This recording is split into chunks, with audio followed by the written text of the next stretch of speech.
Hello there, amazing viewers and subscribers, and welcome to a brand new Doctor Who DVD collection update. So this will be part one, where I'm literally focusing on this area, which is all my DVDs and Blu-rays in story order. Because part two will be focusing on the DVDs I've got behind the figures up here, and of course what I've got in that glass cabinet over there. So before getting to the actual part one, so I'll show you some of my new bees I've added. Now, I've lent my series 1 to series 13 DVDs to a very good friend and colleague of mine, Beth. If you're watching this, Beth, hello. Today I've actually gone and brought some new bees to go into my Doctor Who collection, so I'm going to show you what they are. So we've got the skinny version of the first complete series, which is all of Christopher Eccleston's episodes. So just quickly pop that there. Also, I've managed to get myself the skinnier version of series 2, which is the 10th Doctor years, 2005 to 2010. And then of course I got series 3 on the skinnier version, and of course the complete specials. So the reason I got the skinny ones is because I'm in the middle of rearranging my room, and I've got rid of that big massive clunky shelf, as you can see, but I've actually kept the base, and I'm literally just wanted to get some stuff because as I'm going to Comic-Con next month, well, in December, I'm literally going to meet Christopher Eccleston, and instead of me taking me big limited edition TARDIS box, I thought, you know what, why not just get the skinnier version of series 1? And then I literally saw in CX in Telford these ones, so I thought I might as well just grab all the skinny ones. So I've got 4 left. So there are the new parts. So going into the actual DVD collection, so dun dun dun dun dun dun dun dun dun dun. So going into the first Doctor, we have The Unearthly Child. It's an okay story, not great, not brilliant, it's just mainly okay-ish. One of my favourite stories out of season 1, we've got the Daleks. Yeah, I quite enjoy that one. Then, of course, Edge of Destruction, the Keys of Madness, the Aztecs, and, of course, the Sensorites, and last of all, the Reign of Terror. So, season 1, as you all know, was broadcast from the 23rd of November to the 12th of September, 1963 to 1964. So, coming into season 2 now, which is coming out on Blu-ray soon, and I'm really looking forward to replacing the Blu-ray version, so it will go over there in with the rest of the DVDs. So for season 2, we've got Planet of the Giants, one of my favourite stories, the Dalek invasion of Earth. Then of course the Rescue and the Romans, the Web Planet, the Space Museum, my third favourite story of this season, The Chase, and of course my second favourite is of course the Time Middler, and I absolutely love the Time Middler. It's a brilliant story, and that is season 2. I cannot wait for the Blu-ray to come out soon. And then of course going into talking about the Blu-ray, so we've got the Galaxy 4 release, as you can see. I absolutely love Galaxy 4. And then of course we go on CD for the Daleks Master Plan. Quite enjoyable story, and I do love the Daleks Master Plan. Wish it was animated. Then, of course, we have the Massacre of St. Ebovenno's Eve. Hartnell gets to play 2 roles in this. Again, this is a missing story, but it's been replaced with CDs, so hopefully that gets animated soon. With Doctor Who going in partnership with Disney Plus, I'm hoping that will actually give them the budget to carry on with the missing stories. Then, of course, we got the Ark. Not a brilliant story. The Celestial Toymaker, only episode 4 does exist in the Lost in Time box set. But I do have to admit, it is a pretty good audio. Episodes 1 to 3 are amazing, and I just wished this story would have got animated as well. The Gunfighters, a crap story from the 3rd season. Really, really crap. I'm sorry to say that. The Savages, again, a missing story, but it's really enjoyable, and I do enjoy it. The War Machines, and of course the 10th Planet, and that's it for the first Doctor. So jumping into the second Doctor now, so of course we go to the Power of the Daleks. Brilliant story, absolutely brilliant, absolutely love it. The Underwater Menace, I really don't care for the Telesnap reconstructions. I wish the missing episodes were animated. The Moon Base, amazing. Absolutely amazing Cyberman story. The Macro Terror, again, absolutely amazing. I love the Macro Terror. The Faceless Ones, brilliant. I actually do love that one. The Evil of the Daleks, brilliant. Absolutely brilliant. Only came out last year on full animation. And I absolutely love it. Honestly, I do. Then, of course, we go to the Tomb of the Cybermen.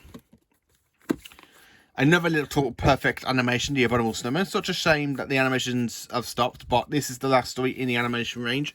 And my God, isn't it amazing? Ice Warriors, the Enemy of the World. Kind of enjoy Enemy of the World. It's, yeah, not many people used to enjoy it, I believe, but it's one of those stories that does get a really good reputation roundabout now. Then, of course, we go to the Web of Fear, another great story. I absolutely love that one. Fury from the Deep, I wish the animation was better, but story-wise, it's actually pretty much, and even though it's been animated, I'm glad it exists for to watch. Dominators, not a brilliant Charlton story, but it's okay. The Mind Robber, fantastic, whopping, brilliant story. Absolutely love The Mind Robber. The Invasion, fantastic again. I have done a review on that early this year. And I cannot wait to give it another rewatch next year for the 60th anniversary when I rewatched it. All Doctor Who from William Hartnell's era. The Croutons, need to give this one a bit of a rewatch because I've only watched this twice since I brought it on DVD. And from what I remember, I absolutely love it. It's brilliant. But not many people love the Croutons, and I don't really get why. Because you do get some great moments from Patrick Troughton, and of course some great moments from Wendy Perry as Zoe in it. So then going into that, we go straight into the Seas of Death, which is a fantastic Ice Warrior story. An actual better story than the Ice Warriors, but I absolutely love it. And then, of course, we go to the War Games. And then Spearhead from Space, Doctor Who and the Silurians, brilliant story. Spearhead from Space for Season 7 is my favourite. Followed by Inferno. So anyway, we have the Ambassadors of Death. It's my least favourite for the Pertwee era, and of course Season 7. But I'm hoping when it comes out on Blu-ray, I get more appreciation for it. And then of course the Inferno Special Edition, amazing. I absolutely love Inferno. I absolutely love it. And this is the very first time Doctor Who dived into a parallel universe. I absolutely love it. Then of course we go to Doctor Who The Collection Season 8. Which is known, as I call it, as the Master Season. Because every single story stars the Master as the villain. So we've got Terror of the Autons, The Mind of Evil, Claws of Axos, which is my favourite story of the season. Because that was my first introduction story to the Master for Roger Delgado. And I have great memories of that. Then, of course, we have Connery in Space and the Daemons, or Daemons. Which one you pair to which way you would like to say it. I absolutely do love Season 8. It's brilliant. Season 9, we go to Day of the Daleks. Then, of course, over here, we go to the Curse of Paladon. The Sea Devils. The Mutants. Need to try and get through that. I can only watch up to episode 2 because I find it really, really boring. And the Time Monster. Pretty much enjoyed the Time Monster. Brilliant. Then going into Season 10, which has the Three Doctors, a fantastic multi-doctor story. Kind of Monsters, again, brilliant. And then, of course, Frontier of Space, which is really, really brilliant. And I absolutely love Part 6 when you find out that the Master's working with the Daleks, which is something that actually does happen again in The Power of the Daleks. So, I absolutely love Frontier of Space. The Planet of the Daleks, it's not the best Pertwee Dalek story for me, I have to admit. I really prefer Death to the Daleks than to Planet of the Daleks lately. I absolutely do, but I do enjoy it still. And of course we have the Green Death. So Season 11, the Time Warrior with John Pertwee meeting the Santarans for the first time for us viewers, where on Big Finish the first Doctor was the first Doctor to actually encounter the Santarans. So I need to dive into that quickly. And then of course this is Elizabeth Sladen's very first story as Sarah Jane Smith, a brilliant story. Invasion of the Dinosaurs, Death of the Daleks, one of my favourite John Pertwee Dalek stories. I absolutely love it, and I actually prefer it to Planet and Day of the Daleks. The Monster of Paladon, yeah, it's great. Not good, just great. Then, of course, we go to the Planet of the Spiders, John Pertwee's finale, and it's cracking, brilliant stuff, and I absolutely love it, and it really gives John Pertwee a good send-off. And then, of course, going into my favourite era now, the Tom Baker era. Would you like a jelly baby? We have Doctor Who, The Collection, Season 12, which has Robot, The Ark in Space, The Santon Experiment, Genesis of the Daleks, and, of course, Revenge of the Seven. My favourite story of the season is, of course, Genesis of the Daleks, followed by The Ark in Space and Revenge of the Cybermen. I really do love them. I really do. They're my three favourite stories out of the season. I absolutely love them. Then, of course, going into season 13, which is, of course, my all-time favourite Tom Baker season. We go to Terror of the Zygons, a fantastic Zygon story. And literally, it really does set up a lot, and I'm glad the Zygons did return to Modern Who. Planet of Evil, not long watched this. Again, it's still brilliant. Very much Jekyll and Hyde sort of story, but it's really, really good to watch this time of year. Pyramids of Mars, a fantastic story starring Tom Baker. I really love Sutek in this. He is in Big Finish in series 7 of the 4th Doctor Adventures, which I'm still partly listening to. I actually do enjoy that story. The Android Invasion, not a brilliant story, but I kind of like it for what it is. Then, of course, we go to The Brain of Morbius, a fantastic gothic horror story, and I absolutely love The Brain of Morbius. It's fantastic. And then, of course, we go to The Seas of Doom. Another great story. I absolutely love it. And then going into Doctor Who The Collection Season 14. Excuse me a minute. Sorry. Which has The Mask of Mandragora, The Hand of Fear, The Deadly Assassin, The Face of Evil, Robots of Death, and, of course, The Talents of Wing Chiang, which is my all-time favourite story out of Season 14. I really do like Leela. She's one of my favourite, well, second favourite companion, I have to be honest. Then, of course, going into Horror of Fang Rock for the first story of Season 15. And I absolutely love it. Only the Doctor and Leela survive. Everybody else dies. The Invisible Enemy, fantastic story. Introduction to K9, and it's just brilliant. Images I found out, another kind of horrifying story. I absolutely love it. The Smugglers, not bad. I absolutely do love it. Come on, run away from the tax man. And that is a Robert Holmes story. I got the soundtrack to that on vinyl twice. Underworld, I need to give this one a rewatch. Actually, I do need to really give that one. Then, of course, we go to The Invasion of Time, Leela's departure. She deserves so much better, but this story, I'm not going to knock it down because I do enjoy it for what it is. I do like the optional CGI effects. Can't wait for the season to come out on Blu-ray. Season 16, aka otherwise known as The Key to Time, we have the Rebus Operation. Not a brilliant story, but it's okay because Tom Baker is in it, and Tom Baker's the best thing about Doctor Who at this point. The Pirate Planet, fantastic. One of my favourite stories out of this season. I cannot defend it enough. It's just brilliant.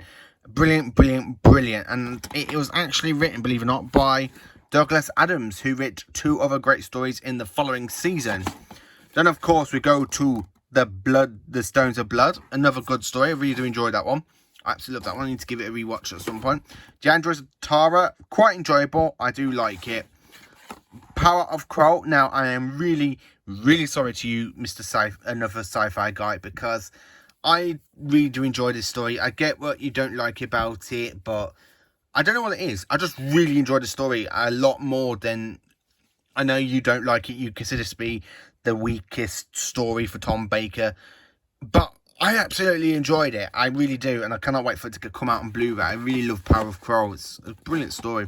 Then, of course, we go to the Armageddon Factor. Again, brilliant. I love the Shadow, and it introduces the Black Guardian. Then, of course, we go to Doctor Who, The Collection, Season 17, which has Destiny of the Daleks. Not a brilliant Dalek story, and it is definitely the weakest out of the season. Then, of course, we go to my all-time favourite Tom Baker story out of this season, which is, of course, The City of Death. And I absolutely love City of Death.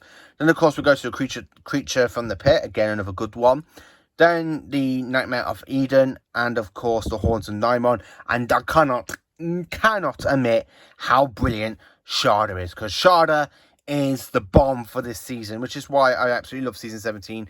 And when it came out last year with a definitive version of Sharda that you can only get on Doctor the Collection box set, Season 17, bam. Just bam. and I absolutely loved it. I really do love it, and I do love season 17.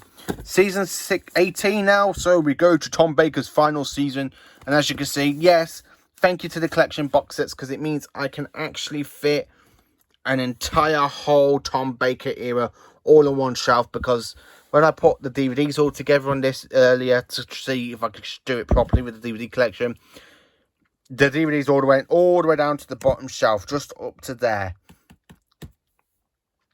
So I'm really glad to the collection range and how less space they take. Sorry, so season 18 has the Leisure Hive, Maglus, Full Circle, State of Decay, Warriors Gate, the Keeper of Traken, and Legopolis. My favourite story of the season is definitely Keeper of Traken. I don't know what it is about that story, but I just absolutely enjoyed that a lot more than some other stories. Maglus has got to be my second favourite, followed by Full Circle, State of Decay, and Legopolis. The two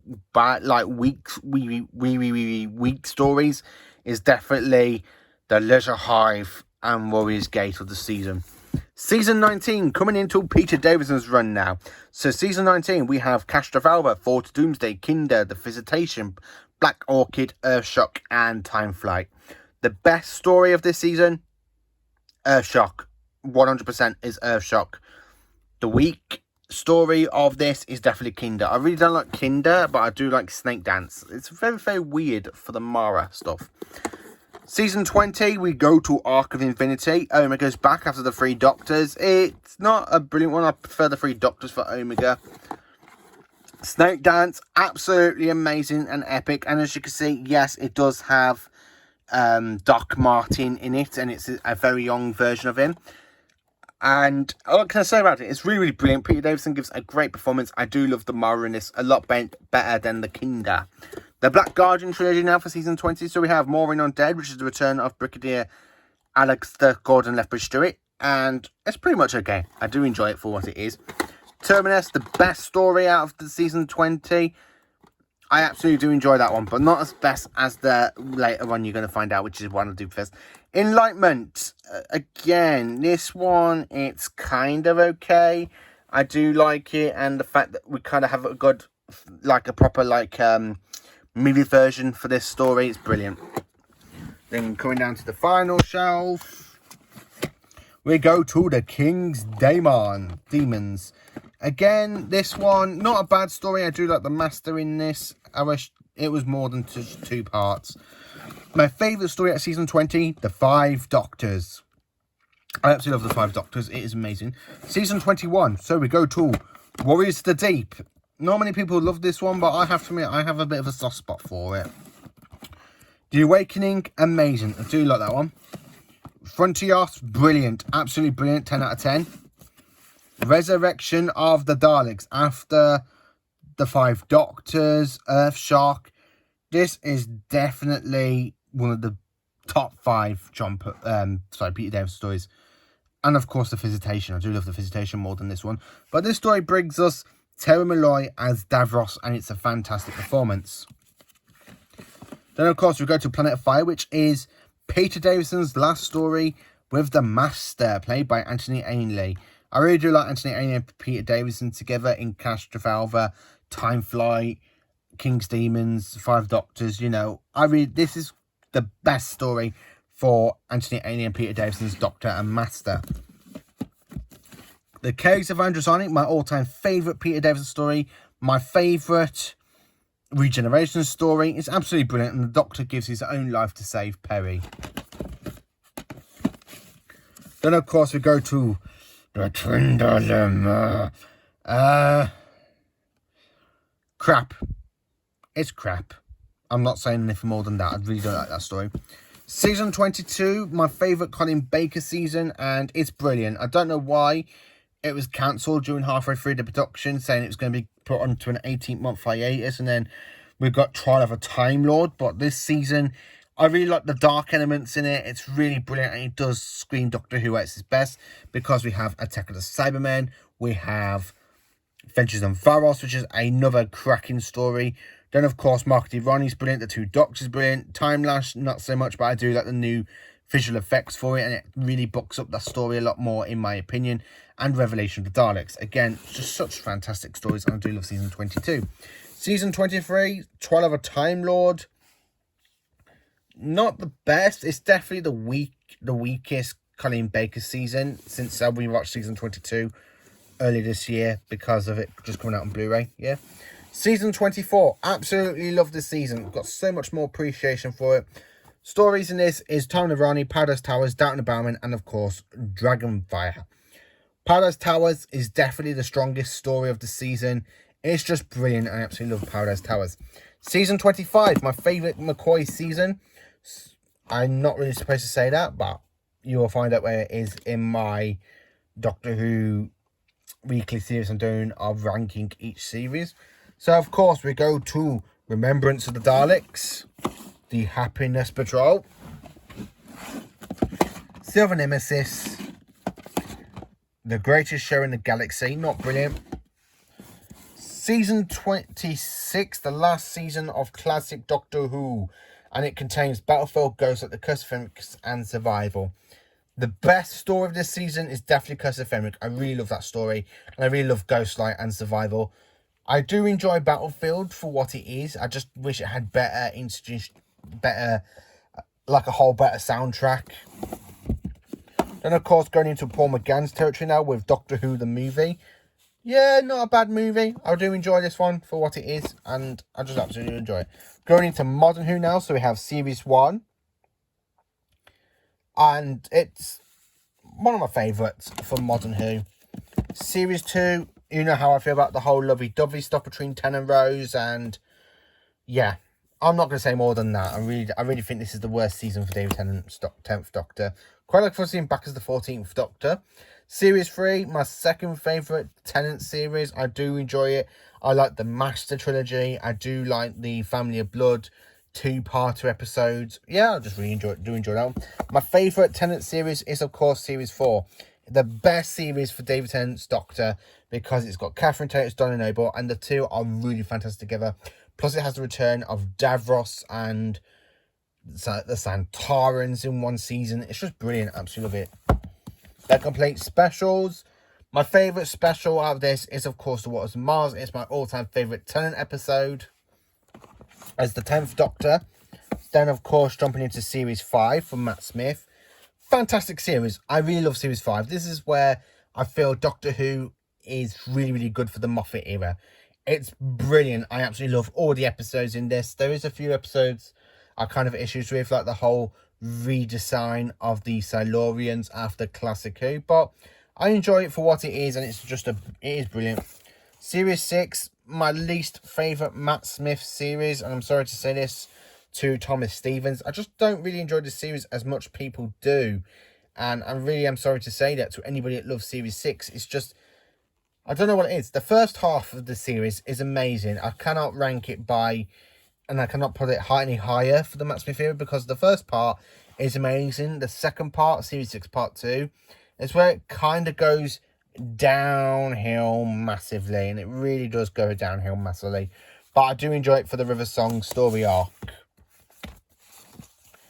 Then, of course, my second favourite 11th Doctor series, Series 7. No two-parters in this. I do like the whole Impossible Girls situation. This is my second favourite Matt Smith season after Series 5. Amy and Rory leave. Thank God for that, because Doctor Who does start to feel like the Amy and Rory show. But, yeah, do enjoy it for Clara. Then, of course, we go to the 50th anniversary specials. I do love the 50th anniversary. Day of the Doctor is my absolute favourite special for this. Followed by the Name of the Doctor. Time of the Doctor's kind of been retconned because of the whole Timeless Children story arc, but I still enjoy it for what it is. Series 8, not many people like Series 8. I absolutely do like the series. Capaldi with Missy is brilliant. The Doctor does start to become Clara's bitch in this series, but I do kind of enjoy it for what it is.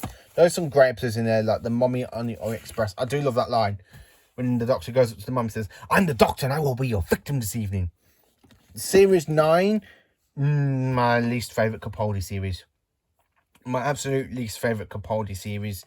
I'm sorry to say that, but I really don't like Series 9. If I could say what the best story or episode is out of this series, is of course Heaven Sent, because that's just phenomenal. I really love Heaven Sent, but the rest of it, well, actually saying that, you still got the the Ghost two-parter, What's Under the Lake and Before the Flood, and that's pretty amazing, but the rest of it, not brilliant.